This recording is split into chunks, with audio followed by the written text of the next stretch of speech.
Shalom, selamat pagi Bapak Ibu Saudara sekalian. Selamat beribadah. Mari kita akan memulai ibadah kita pada pagi hari ini. Kita akan bangkit berdiri, kita siapkan hati kita untuk datang ke hadapan hadirat Tuhan.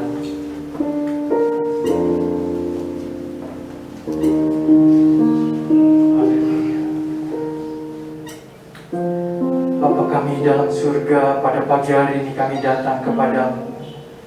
Kami mohon berkat anugerah Tuhan di dalam ibadah kami pada pagi hari ini. Kami mau berjumpa dengan Engkau Tuhan. Siapkan hati kami, pikiran kami, segenap jiwa raga kami. Kami tolak dalam nama Tuhan Yesus segala hal yang mengganggu ibadah kami pada pagi hari ini, supaya kami boleh datang ke hadapan hadirat Tuhan, beribadah kepada Tuhan dengan sukacita. Terima kasih Tuhan. Berkati setiap kami yang hadir. Berkati ibadah ini dari awal sampai pada akhirnya. Kami mengucap syukur Tuhan. Kami berdoa memohon berkat anugerah daripada Tuhan, bahwa pertolongan kami datangnya daripada Tuhan Allah, Pencipta langit dan bumi. Turunlah kiranya dalam ibadah kami pada pagi hari ini anugerah damai sejahtera dari Tuhan kita Yesus Kristus. Amin.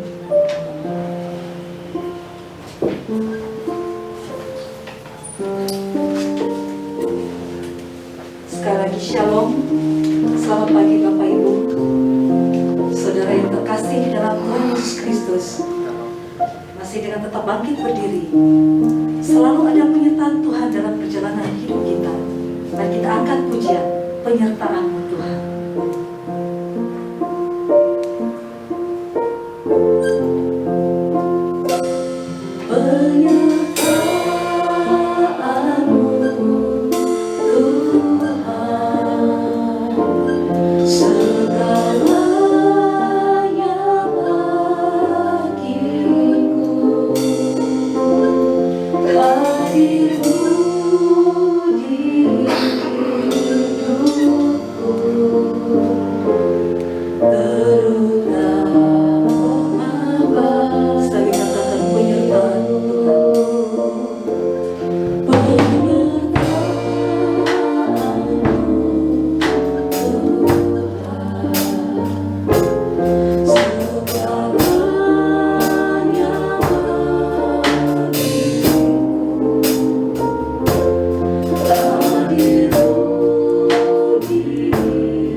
tidak mudah. Kami percaya selalu ada penyertaan-Mu di dalam kehidupan kami Tuhan, sehingga kami boleh melakukan perjalanan kehidupan kami dengan sukacita Tuhan.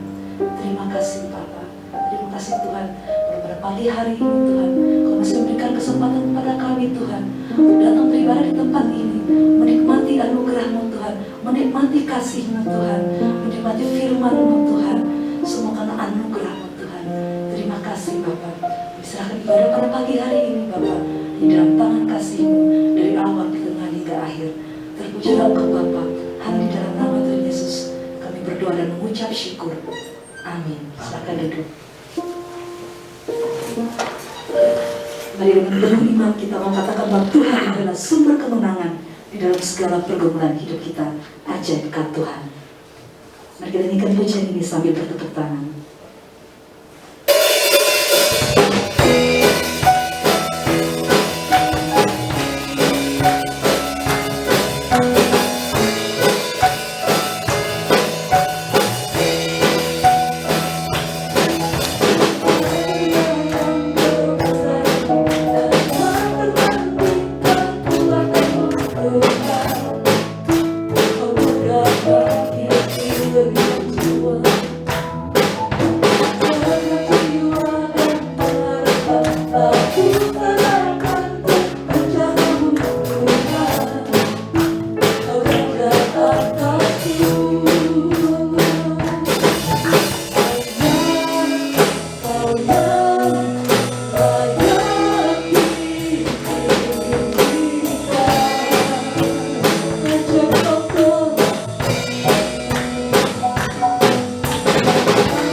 Mari sebelum kita mengatakan kebenaran firman Tuhan, kita angkat pujian, bila Engkau tak besertaku.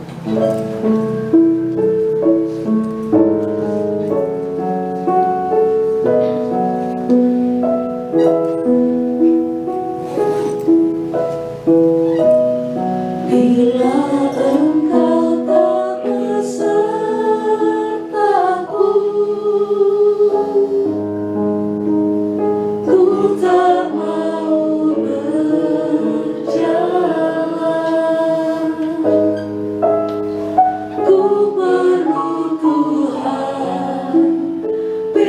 Pimpin langkahku dengan kasih karunia-Mu. Pimpin langkahku setiap waktu, berjalan dalam Roh-Mu. Nyatakan Tuhan kemuliaan-Mu dan berjalanlah denganku. Bila Engkau tak besertaku,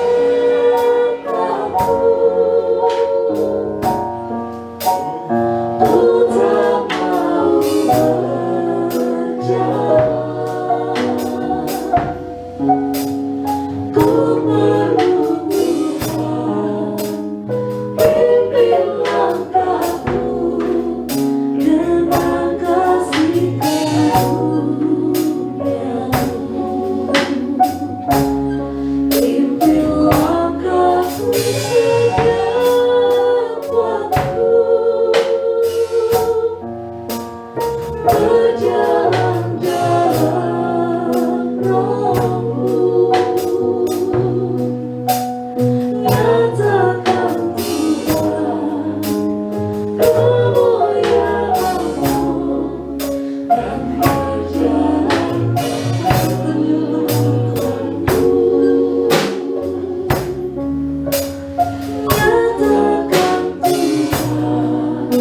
Nyatakan Tuhan kemuliaan-Mu dan berjalanlah denganku.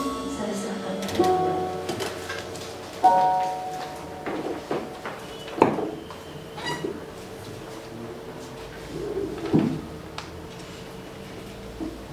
Kita berdoa.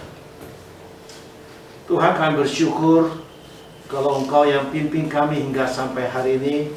Engkau sudah pimpin kami di tahun yang baru, kami boleh memasuki setengah bulan ini.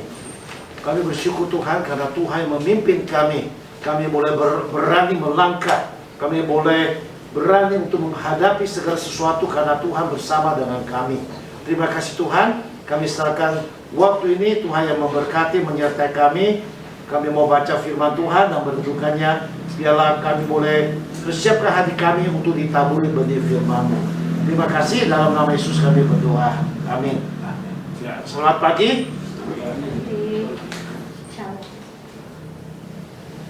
Puji syukur kepada Tuhan. Hari ini kita bisa berjumpa kembali di dalam ibadah kita pada hari ini.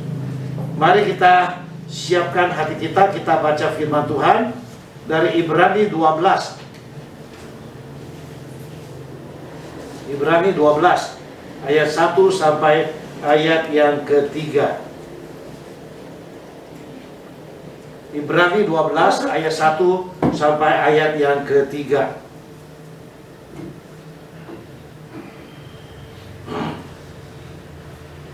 Ibrani 12 ayat 1 sampai 3. LAI memberi judul nasihat supaya bertekun dalam iman. Ayat pertama, karena kita mempunyai banyak saksi bagaikan awan yang mengelilingi kita, marilah kita menanggalkan semua beban dan dosa yang begitu merintangi kita, dan berlomba dengan tekun dalam perlombaan yang diwajibkan bagi kita. Ayat kedua, marilah kita melakukannya dengan mata yang tertuju kepada Yesus yang memimpin kita dalam iman dan membawa iman kita itu kepada kesempurnaan, yang mengabaikan kehinaan, tekun memikul salib, ganti sukacita yang disediakan bagi Dia yang sekarang duduk di sebelah kanan tahta Allah. Ingatlah selalu akan Dia yang tekun menanggung bantahan yang sahabat itu terhadap dirinya dari pihak orang-orang yang berdosa, supaya jangan kamu menjadi lemah dan putus asa. Sampai di sini pembacaan firman Tuhan. Berbahagia kita yang membaca, merenungkan, dan melakukan dalam kehidupan sehari-hari. Saudara dikasih Tuhan, tema yang diberikan kepada saya hari ini adalah Tuhan Yesus memimpin kita di dalam iman. Saudara sekalian, dari ayat pertama sampai ayat 3 yang kita baca, di sini memberitahu kepada kita bahwa kehidupan kita bagaikan hidup dalam sebuah perlombaan. Saudara sekalian, pada waktu kita mengikuti sebuah perlombaan, saya yakin dan percaya tujuan kita mengikuti perlombaan, misalnya perlombaan lari, tujuannya adalah kita bisa mencapai garis finish. Pada waktu kita mau melakukan sebuah perlombaan, saya yakin dan percaya setiap kita pasti mempersiapkan diri dengan sebaik-baiknya. Kita tidak mati konyol langsung terjun dalam perlombaan. Pasti kita bersiap. Sehari kalau kita lihat seorang atlet berlatih mungkin 6 jam, 7 jam, 8 jam sehari. Latihan terus lari, misalnya seorang atlet lari, dia akan lari mempersiapkan diri. Saudara sekalian, ada seorang karyawan dari sebuah perusahaan minuman untuk menambah stamina. Nah, pada waktu mau diadakan ada perlombaan di kemarin di mana ya, Gedung Sate atau di mana saya lupa. Dia cerita ke anak saya, karena itu teman anak saya. Saya sekarang tiap pagi bangun jam berapa latihan fisik, lari terus. Nanti siang-siang latihan supaya, karena saya sebagai perusahaan yang menjual produk ini, kalau saya baru berapa meter atau keok di tengah jalan, sungguh memalukan. Dia latihan terus. Sampai pada waktunya dia ikut dalam perlombaan. Saudara yang kasih Tuhan, kalau kita katakan hidup kita bagaikan perlombaan, maka ada sesuatu hal yang harus kita siapkan sehingga kita bisa mencapai garis akhir. Dan Tuhan yang akan memimpin kita di dalam iman, sehingga kita bisa teguh, kita bisa tangguh, khususnya di dalam menghadapi tahun 2023 ini. Saudara sekalian, kalau bukan Tuhan memimpin kita dalam iman, tidak mungkin kita bisa kuat, tidak mungkin kita bisa teguh, tidak mungkin kita bisa tangguh menghadapi persoalan yang kita hadapi. Apalagi sebelum memasuki tahun 2023, sudah banyak berita akan terjadi krisis global dan sebagainya, resesi dan apapun yang dikatakan oleh ahli-ahli ekonomi dan segala macam. Saudara sekalian, pada waktu kita mendengarkan berita-berita ini, apakah itu menciutkan hati kita? Kalau kita tahu Tuhan yang memimpin kita di dalam iman, pasti ada sesuatu yang Tuhan mau kita juga kerjakan bagian kita di dalam kehidupan kita sehari-hari. Kita juga sudah alami tahun 2022, bagaimana sulit juga Tuhan sudah pimpin kita bisa masuk 2023 ini. Saudara sekalian, ada seorang guru silat yang sudah tua. Dia ingin wariskan seluruh ilmu silatnya kepada murid-muridnya itu. Dari sekian muridnya itu, dia katakan dia akan mewariskan seluruh ilmunya hanya ke satu murid yang paling kuat. Saudara sekalian, pada waktu murid-muridnya mendengar itu, mereka semua berlatih supaya menjadi murid yang paling kuat, sehingga bisa mendapatkan warisan ilmu silat dari sang gurunya. Kemudian sang guru memanggil seorang muridnya, dia katakan, saya akan wariskan seluruh ilmu saya kepada kamu. Sang murid ini berkata, guru, mana mungkin, saya ini orangnya kecil, kurus, tidak kuat dan seperti murid-murid yang lain. Tapi sang guru katakan, saya akan wariskan kepada kamu, dan saya yakin kamu adalah murid yang paling kuat. Nah, kemudian dia katakan, tiap hari kamu naik ke atas gunung, dan ada sebuah batu yang besar di atas gunung, kamu dorong itu. Nah, murid ini lakukan dengan setia, dengan tekun, dengan disiplin. Setiap pagi jam 5 dia naik ke atas gunung. Kemudian dia mencoba mendorong batu besar itu. Kemudian dia turun. Sampai waktu yang ditentukan setelah sekian lama, dia datang kepada bosnya, kepada gurunya. Kepada guru, maafkan aku. Aku bukanlah murid yang paling kuat. Bertahun-tahun sekian lama guru suruh saya mendorong batu besar itu. tapi sedikit pun tidak bergeser. Batu itu tidak bisa bergeser. Tapi sang guru katakan, lupakan batu itu. Muridnya bingung, kenapa lupakan? Sekarang kamu lihat, otot-otot tanganmu sudah menjadi kuat, kakimu menjadi kuat. Kamu tiap hari dengan setia tekun naik turun gunung, itu melatih otot-otot kakimu. Dan pada waktu kamu dorong batu itu melatih otot-otot tanganmu. Dan sekarang kamu lihat, sudah terbentuk bodimu ini, dan kamu menjadi orang yang kuat. Saya tidak suruh kamu menggeser batu itu, menjauhkan dari. Saya hanya kamu tiap hari mendorong saja. Saudara sekalian, kesetiaan, ketekunan akhirnya menghasilkan apa yang diharapkan oleh gurunya. Saudara yang kasih Tuhan, Tuhan memimpin kita dalam iman. Tuhan ingin kita bertumbuh dalam iman kita. Tuhan ingin pada waktu kita ikut dalam sebuah perlombaan, kita bisa melanjutkan perlombaan itu dan kita bisa mencapai apa yang Tuhan mau. Soalnya kasih Tuhan, kalau gambaran dari Ibrani 12 itu boleh ada penafsir yang berkata itu bagaikan lari estafet. Dan sekarang para saksi-saksi iman itu mereka sudah akhiri. Dan sekarang mereka menyerahkan tongkat estafet kita untuk berlari terus. Dan mereka menjadi saksi-saksi kita. Mereka menjadi supporter-supporter kita yang memberikan kekuatan kepada kita. So yang kasih Tuhan, kalau Tuhan Yesus yang memimpin, dikatakan di ayat 3, Tuhan Yesus yang memimpin kita dalam iman, maka Dia mau supaya boleh tercapai apa yang Tuhan Yesus harapkan. Maka ada beberapa hal yang harus kita lakukan. Yang pertama dikatakan di ayat yang di sini dikatakan kita harus menanggalkan semua beban kita. Tidak ada seorang pelari yang membawa beban ketika berlomba. Tidak. Pada waktu latihan, oke, mungkin dia bawa beban.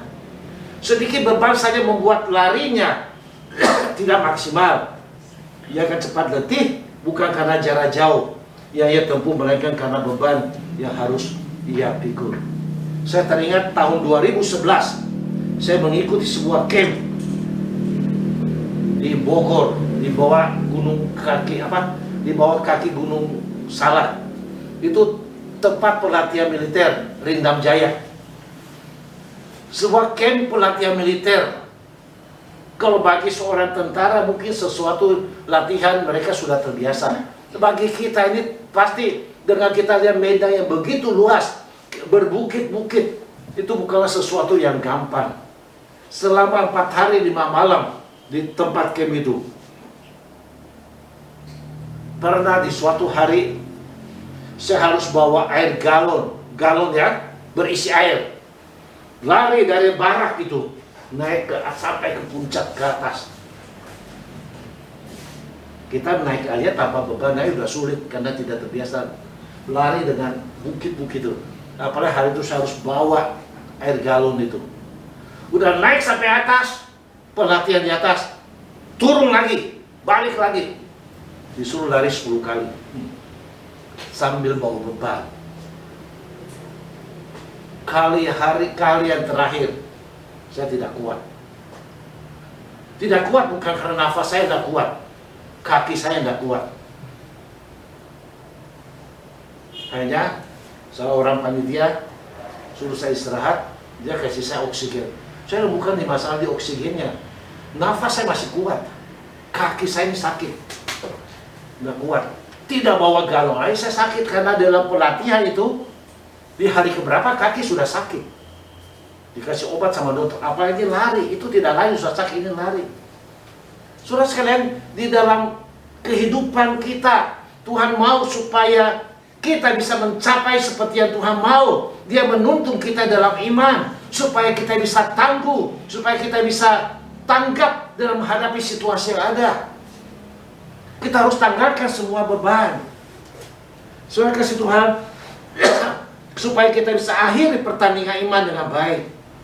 Firman Tuhan katakan Paulus sudah mengakhiri pertandingan iman dengan baik. Dia sudah mencapai garis akhir. Beban yang kita bawa mungkin adalah beban masa lalu kita. Padahal masalah itu sudah lewat. Masalah itu merupakan sebuah sejarah yang tidak bisa lagi kita ubah. Mungkin kekhawatiran, ketakutan, keputusasaan, stres, depresi, dan sebagainya. Beban-beban ini kita letakkan di bawah kaki Tuhan. Apapun beban yang kita bawa saat ini, letakkanlah di bawah salib Yesus. Ia akan menuntun kita di dalam iman.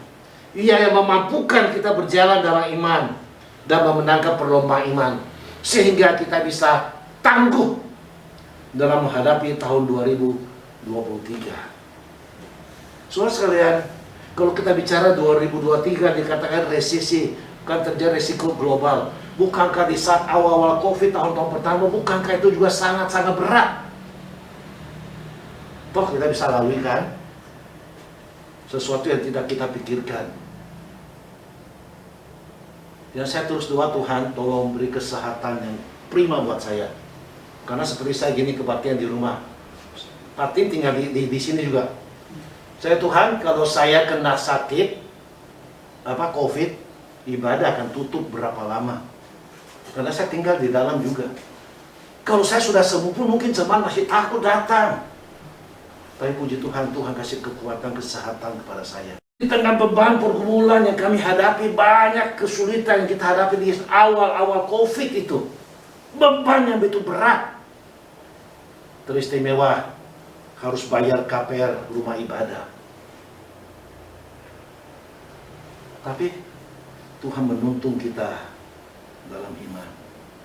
Di tengah kesulitan pergumulan, Jokowi memberikan ada peraturan untuk relaksasi cicilan, sehingga kita bisa ajukan ke pemerintah, ke bank untuk lakukan relaksasi, tapi tidak langsung diterima.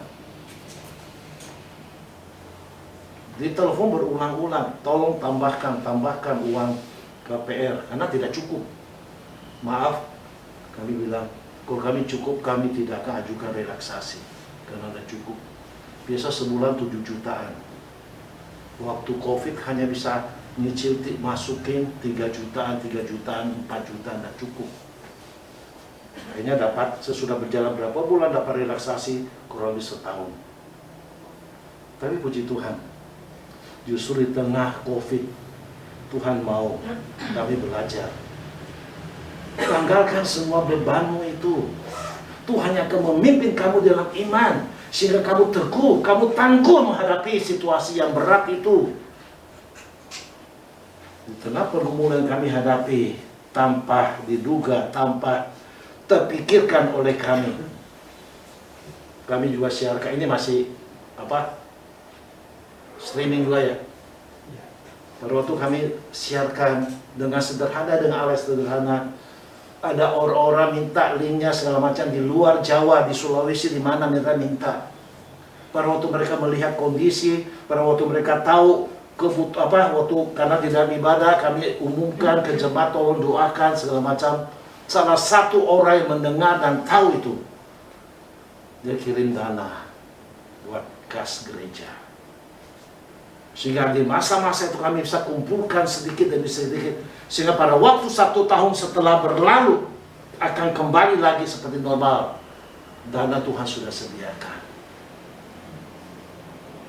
Luar biasa kan Tuhan kita? Dia yang memimpin kita dalam iman. Kalau bukan Dia yang memimpin kita, kita nggak akan kuat, nggak akan tangguh menghadapi semuanya. Kita harus tanggalkan semua beban kita. Semua kekhawatiran kita serahkan semua ke dalam tangan Tuhan. Kita tahu Dia akan memimpin kita dalam iman kita. Kemudian hal yang kedua yang penulis Ibrani katakan, kita harus tanggalkan semua dosa yang merintangi, dosa yang menghalangi, dosa yang memisahkan kita dengan Allah, sehingga kita tidak pernah sampai finish. Kita harus tanggalkan semua dosa. Saudara sekalian, saya mau tanya, dosa itu sebenarnya nikmat gak sih? Berbuat dosa itu enak gak sih? Enak gak dosa? Nikmat gak? Nikmat gak? Tidak nikmat. Kalau tidak nikmat, kenapa begitu banyak orang mau berbuat dosa? Kalau tidak nikmat, kenapa banyak orang mau berbuat dosa? Dosa itu nikmat, tetapi di awalnya dia lupa konsekuensi yang besar dan berat yang harus alami. Dia melihat dosa itu begitu nikmat, makanya banyak orang terperangkap. Tapi setelah dia terperangkap, baru dia sadar, ternyata dosa itu mencengkeram saya. Dosa itu menjauhkan saya dari segala sesuatu. Dosa itu membuat saya menderita. Dosa itu ditampil dengan begitu indah, begitu menggoda, sehingga orang terjerumus di dalamnya. Setelah dia terjerumus, baru dia sadar dosa itu tidak nikmat. Walaupun awalnya mungkin dia nikmat, tapi akhirnya menghancurkan dia. Awalnya menyenangkan, tapi akhirnya membinasakan dan menghancurkan dia. Awalnya orang selingkuh merasakan sebuah keindahan, dia merasakan itu sebuah selingan kehidupan. Tapi setelah itu baru dia sadar, itu menghancurkan keluarganya, menghancurkan masa depannya, menghancurkan usahanya, dan segala macam. Saudara sekalian, penulis Ibrani mengingatkan kita, yang bisa merintangi kita dalam perlombaan itu adalah dosa. Dan pencobaan senantiasa mau menarik kita keluar dari lingkungan gereja. Seperti saat ini kan, pada waktu awal-awal COVID kita ibadah di rumah, banyak jemaat katakan, Pak, kapan mulai ibadah kembali? Kapan ibadah kembali? Tidak nyaman ibadah streaming, live streaming tidak enak, lewat online tidak enak. Kapan bisa mulai? Pada waktu sudah dimulai, mereka-mereka yang tadinya berkata, kapan segera mulai? Pada waktu ditanya, kapan mau ibadah onsite? Nanti ajalah, lebih enak di rumah. Itu sebuah cobaan, godaan. Dia merasakan itu sebuah kenikmatan. Dia tidak sadar kalau dia terus-menerus ibadah online, dia akan mengalami osteoporosis rohani. Dia akan mengalami dehidrasi rohani. Karena dia tidak bersekutu satu dengan lain. Nah, itu perlu kan? Pada waktu COVID mau tidak mau memaksa kita untuk berpisah sejenak. Tapi pada waktu sudah bisa, marilah kita kembali. Justru di tempat saya yang semangat itu emak-emak, orang tua yang semangat. Anak muda banyak, aduh di rumah aja lah. Di rumah aja lah, lebih enak lah. Saya tidak usah buang waktu, bangun pagi langsung, dari tanpa persiapan, tanpa apa, tidak sambil kerja, sambil ngopi, sambil apa. Itu namanya bukan ibadah, itu namanya nonton ibadah. Saudara sekalian, itu godaan-godaan, pencobaan-pencobaan yang senantiasa mau menarik kita. Supaya apa? Kemudian hanya kita undur dari iman, hanya kita tinggalkan iman kita. Saudara sekalian, itu sebabnya kalau jemaat masih ada yang ibadah online, masih menikmati ibadah online, dan kalian menyaksikan hari ini, kembalilah untuk ibadah secara onsite, itu bersekutu dengan saudara seiman yang lain. Kita boleh saling menguatkan, saling meneguhkan. Kecuali dalam kondisi yang sangat terpaksa kalian tidak bisa datang ke gereja, silakan ikut online. Saudara sekalian, tanggalkan semua dosa. Kalau saat ini juga kita menyimpan kebencian, ada dendam, ada iri hati, ada kepahitan, ada luka hati yang belum kita selesaikan, segera selesaikan dan tanggalkan semua dosa di bawah salib Tuhan dan mohon pengampunan Tuhan, sehingga Yesus kita sehingga kita bisa mengalami kelegaan. Saudara sekalian, ada satu orang,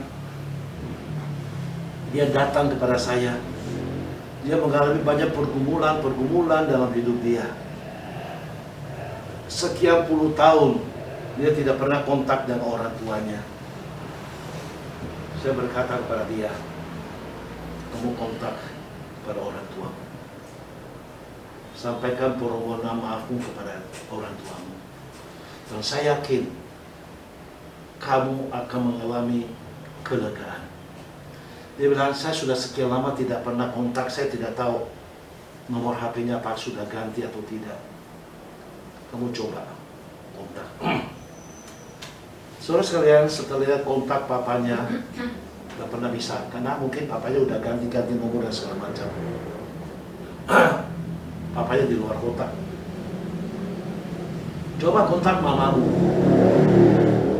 Kontak, belum bisa ketemu, belum bisa, belum apa. Tapi suatu saat dia bertemu. Dan puji Tuhan, akhirnya setelah sekian lama mereka tidak bersua, tapi segala kepahitan anak ini dia bisa tuntaskan setelah bisa berjumpa lewat telepon dengan mamanya. Ternyata mamanya sudah nikah lagi, punya anak, papanya entah berangkat kemana. Nah akhirnya kemarin mamanya bisa datang berjumpa dengan anaknya. Selama kurang lebih 1-2 minggu bisa bersama-sama. Saudara sekalian, kita akan mengalami kelegaan kalau kita tanggalkan dosa-dosa ini, datang pada Tuhan, mohon pertolongan Tuhan, datang ke salib, akui saya berdosa, saya tidak sanggup Tuhan, mampukan saya untuk lakukan itu. Tuhan katakan, aku akan menuntun kamu dalam iman. Yang penting kamu serahkan semua kepadaku dan tanggalkan semua dosa-dosanya, dosa-dosamu, kamu akan alami kelegaan. Kemudian yang ketiga dikatakan, Tuhan memimpin kita dalam iman.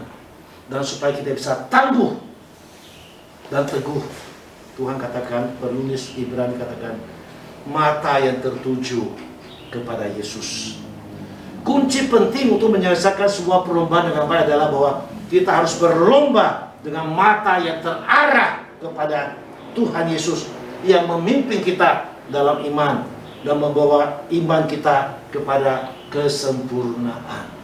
Mata yang tertuju kepada Tuhan. Itu sebabnya dikatakan mata yang tertuju pada Yesus dalam terjemahan bahasa Inggris berbunyi, let us keep our eyes fixed on Jesus. Jadi semua aspek kehidupan kita haruslah berfokus pada apa yang dilakukan Yesus. Mulai dari cara berpikir, perasaan hingga perilakunya, apa yang dia lakukan. Kita belajar fokus dan kita mendapatkan apa yang Yesus lakukan yang menjadi sebuah teladan agung bagi kita. Seperti yang Tuhan Yesus perintahkan dalam satu syarat untuk menjadi muridnya, sangat jelas bahwa barang siapa yang mau mengikut aku, dia harus menyangkal diri dan mengikut aku. Kita harus punya fokus kepada Kristus. Kita bergumul melawan dan menjauhi dosa agar kita bisa berjalan dalam kebenarannya. Saudara kasih Tuhan, Ibrani 12 juga katakan bagaimana dia mengalami penderitaan. Pada waktu kita mengingat penderitaan Tuhan Yesus, tantangan yang kita alami akan terasa ringan. Sehingga kita tidak akan mudah menjadi patah semangat. Karena kita ingat, kita fokus pada salib Kristus, kita fokus pada Tuhan. Kita tahu apa yang Yesus lakukan. Dia sudah menderita. Apa yang kita alami belum seberapa. Maka kita akan mengalami sebuah kelegaan. Dan kita harus tahu Tuhan selalu punya maksud baik dalam kehidupan kita. Tantangan yang kita hadapi harus kita pandang sebagai bagian dari didikan Allah yang ingin membentuk kita menjadi manusia yang lebih baik. Oleh karena itu, tantangan dalam perlombaan iman ini harus kita hadapi dengan penuh semangat. Tuhan yang pimpin, Tuhan yang sertai, kita fokus kepada Tuhan. Pada saat Petrus dia fokus pada Yesus, kita tahu hanya dia tenggelam. Awal mula dia berani, kalau engkau memang Tuhan, suruh saya jalan di atas air. Tuhan Yesus turunlah, berjalanlah. Awal mula dia masih berjalan, masih terfokus pada Tuhan. Tapi pada saat dia mulai fokus pada kiri kanan, gelapnya malam itu, angin yang kencang, tofan, dia tidak fokus pada Tuhan, hanya dia tenggelam. Saudara sekalian, kalau kita punya sebuah kaca pembesar, kita fokus kepada, apalagi di jam 12 siang kita fokus sur kaca pembesar dan di bawah ada sebuah kertas, fokus terus. Dan lama-lama kertas di bawahnya itu akan terbakar. Fokus. Soalnya kasih Tuhan, Tuhan mau kita fokus, mata yang tertuju pada Dia. Dia menuntun kita, tapi kita juga harus fokus kepada Dia. Saudara sekalian, ada seorang pelari yang sangat cepat. Tidak ada seorang pun bisa melawan dia. Ini seorang perempuan yang bernama Atlanta.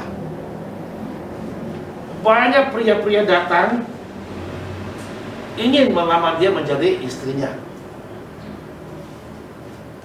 Atlanta kasih satu syarat. Barang siapa yang bisa menang lomba lari dengan saya akan nikah sama kamu. Tetapi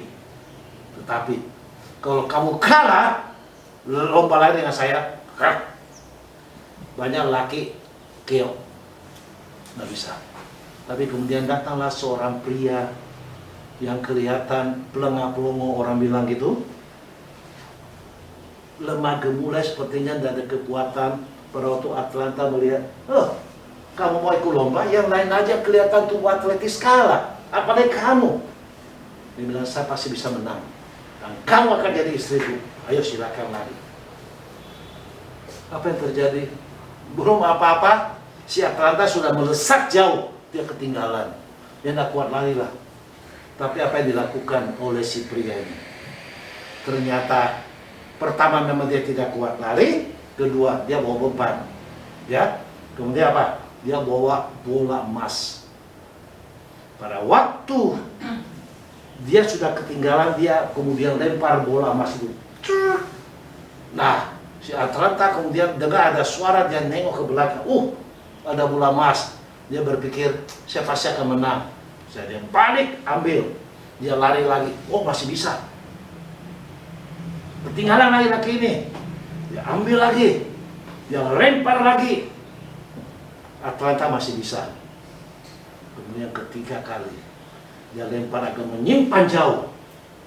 Atlanta berpikir dia pasti bisa lagi. Dia lari lagi. Ternyata dia tidak sadar. Lari-lari, si laki ini juga terus lari kan, walaupun tidak sekuat dia. Tapi selama berapa kali dia bolak lagi, balik lagi. Hanya pada waktu dia lari, si pria ini hanya bisa lari hanya sampai finish. Kenapa Atlanta gagal? Karena dia tidak fokus. Fokus dia sama emas itu. Kadang-kadang dalam kehidupan kita, seringkali kita tidak bisa mencapai apa yang Tuhan mau. Padahal Tuhan menuntun kita dalam iman. Tapi kenapa seringkali akhirnya kita tidak bisa mencapai itu? Karena fokus kita bukan pada Tuhan. Mata kita tidak tertuju padanya. Makanya firman Tuhan katakan, carilah dahulu kerajaan Allah dan kebenarannya, maka semuanya akan ditambahkan kepadamu. Fokus mata kita pada Tuhan. Kita tanggalkan semua Tuhan masih beri kesempatan untuk menjalani hidup. Kita harus berjuang sekuat tenaga. Kita tanggalkan semua beban dosa yang begitu merintangi kita. Tidak ada satu orang pun yang masih berada di dunia terbebas dari kewajiban untuk bertanding. Setiap saat dan di mana saja, setiap orang harus melakukannya. Seberat apapun pertandingan harus kita hadapi, pasti akan terasa lebih ringan. Apalagi mata kita tertuju pada Yesus. Tuhan kita, bukan yang lain. Bukan kepada sanjungan, bukan kepada lain, tapi kita fokus pada Tuhan. Maka sekalipun kita alami kerikil-kerikil tajam, kesulitan, tantangan, kita tahu Yesus lebih menderita. Dan kita fokus pada Tuhan, Dia yang terus akan menuntun kita dalam iman. Sehingga kita bisa tetap kuat dan teguh. Kita bisa tangguh menghadapi tahun 2023 ini. Saudara sekalian, Dia sudah memberikan sebuah contoh teladan bagaimana harus bertanding sampai akhir dan meraih kemenangan. Jika kita ingin menjadi pemenang, jika kita ingin kuat, tangguh dalam kehidupan kita menghadapi berbagai situasi tahun 2023, teruslah berjuang dengan mata yang tertuju kepada Tuhan. Jangan lupa, seperti saya katakan, kita punya banyak supporter yang terus mendukung kita sampai akhir nanti, yang dikatakan pahlawan-pahlawan iman dalam fase 11. Ingatlah selalu akan Dia yang tekun menanggung bantahan yang sehebat itu terhadap dirinya dari pihak-pihak orang berdosa, supaya kamu jangan menjadi lemah dan putus asa. Fokus pada Tuhan membuat kita kuat dan tangguh, tidak lemah dan tidak putus asa. Jangan khawatir, Yesus sudah lebih dahulu melewati jalan tersebut dan Ia menyediakan anugerah khusus bagi kita. Dan Yesus sendiri sebagai teladan kita. Mari kita arahkan fokus kita dengan benar dan selesaikan bagian kita dalam lari estafet ini sebagai orang-orang yang menang. Dan biarlah Tuhan yang menolong, Tuhan menguatkan kita untuk menjalankan panggilan penuh anugerah dan yang mulia ini. Tuhan yang memimpin kita dalam iman, tapi ada hal yang juga harus kita lakukan.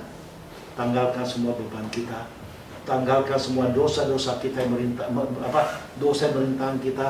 Kemudian marilah kita arahkan pandangan kita, mata yang tertuju pada Yesus yang akan memimpin kita. Pada waktu kita arah fokus pada Dia, maka kita akan tahu kemana Tuhan pimpin kita. Kita tahu arah jalannya. Kita tidak akan tersesat karena Tuhan yang akan memimpin kita dalam iman. Dan dengan mata yang tertuju pada Tuhan, maka kita akan ikuti apa yang Tuhan mau, bukan apa yang saya mau. Dengan demikian, maka kita akan memenangkan perlombaan ini dan kita akan menjadi kuat dan tangguh. Amin. Mari kita berdoa. Saya mohon Ibu Esther pimpin kita dalam doa.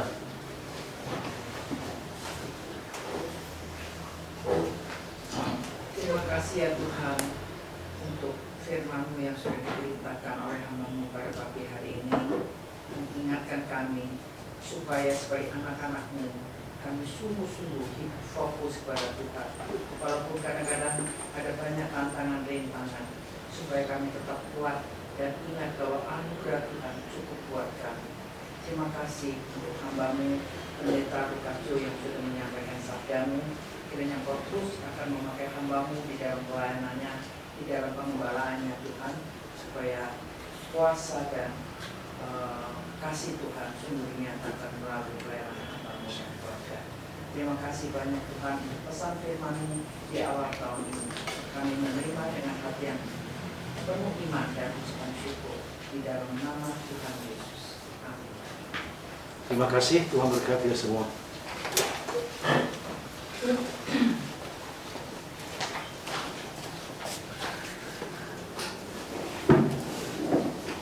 Terima kasih buat firman Tuhan yang telah disampaikan oleh Pendeta Joe Lukas. Kita semua mendapatkan berkat di tahun yang baru, tahun 2023 ini.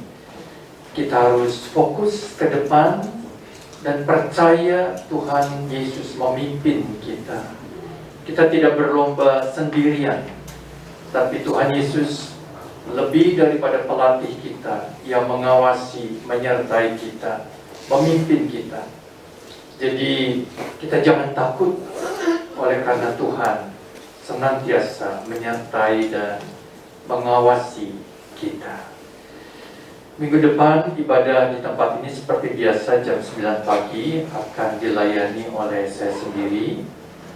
Pada hari Rabu pagi jam 6 ada doa pagi melalui Zoom. Bapak Ibu yang bisa mengikuti doa pagi mulai jam 6 sampai jam 7 pagi bisa bergabung. Sebentar kita akan memberikan persembahan dan juga persembahan sulung bagi saudara-saudara yang masih berkenan memberikan, dipersilahkan memberikan persembahan sulung. Mari kita akan satukan hati masuk di dalam doa. Terima kasih ya Tuhan buat firman-Mu yang telah disampaikan oleh hamba-Mu bagi kami semua. Kami beroleh pelajaran tentang iman. Kami beroleh kekuatan daripada firman-Mu, janji firman-Mu. Tuhan, pimpin kami di tahun yang baru ini, terus melangkah ke depan dengan penuh keyakinan. Dan kami percaya Tuhan tidak meninggalkan kami. Sebentar kami akan memberikan persembahan dan juga persembahan sulung bagi mereka yang rindu memberikannya. Tuhan memberikan, Tuhan memberkati persembahan ini. Boleh dipakai bagi pekerjaan Tuhan. Terpujilah nama-Mu. Di dalam nama Tuhan Yesus kami berdoa. Amin.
Mari kita bangkit berdiri. Kita akan tutup ibadah kita di dalam doa,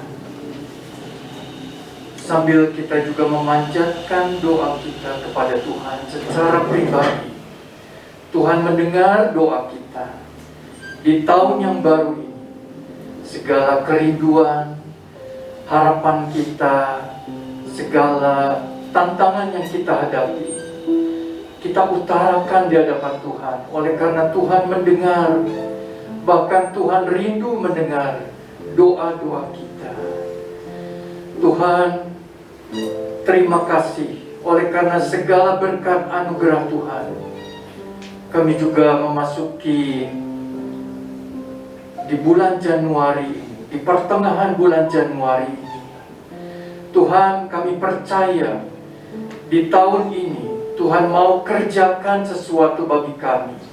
Tuhan mau memberikan berkat-Mu, janji-Mu kepada kami, supaya kami boleh capai, supaya kami boleh raih. Tuhan, kami berdoa sesuai dengan firman-Mu. Kami boleh berlomba di dalam iman kami. Kami ingin mendapatkan sesuatu berkat rohani dan berkat-berkat yang lain yang Kau janjikan kepada kami di dalam hidup ini. Terima kasih ya Tuhan. Kami percaya kepada janji-Mu dan pertolongan-Mu. Terima kasih Tuhan. Berkati hamba-Mu Pendeta Jo Lukas. Tuhan memberkati pelayanannya, jemaat yang digembalakannya. Tuhan memberkati keluarganya. Tuhan pakai hamba-Mu dan keluarga ini bagi kemuliaan nama Tuhan. Berkati kami semua ya Tuhan. Berkati tim pemuji, pelayan Tuhan, dan semua kami yang hadir pada pagi hari ini. Tuhan mengasihi kami, Tuhan peduli kepada kami. Tuhan ingin menyatakan berkat kasih-Mu kepada kami semua. Kami menyerahkan persembahan kami. Kami menyerahkan persembahan sulung kami kepada-Mu. Di awal tahun ini, kami menyerahkan gereja-Mu di tempat ini. Kiranya Tuhan memimpin di tahun ini. Biarlah kiranya jiwa-jiwa boleh dimenangkan bagi kerajaan-Mu, dan kami semua boleh ikut terlibat di dalamnya. Terima kasih Tuhan, terima kasih. Kami menyerahkan kehidupan kami, keluarga kami sepenuh ke dalam tangan-Mu. Saudaraku yang kekasih, terimalah berkat Tuhan. Setelah kita boleh beribadah kepada Tuhan dan menerima firman-Nya, kiranya kasih sayang dari Allah Bapa di surga, anugerah keselamatan dari Tuhan Yesus Kristus, dan pertolongan daripada Allah Roh Kudus menyertai saudara-saudara sekalian mulai saat ini sampai Maranatha. Tuhan Yesus datang kembali. Amin.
Selamat hari Minggu, Tuhan Yesus memberkati kita sekalian.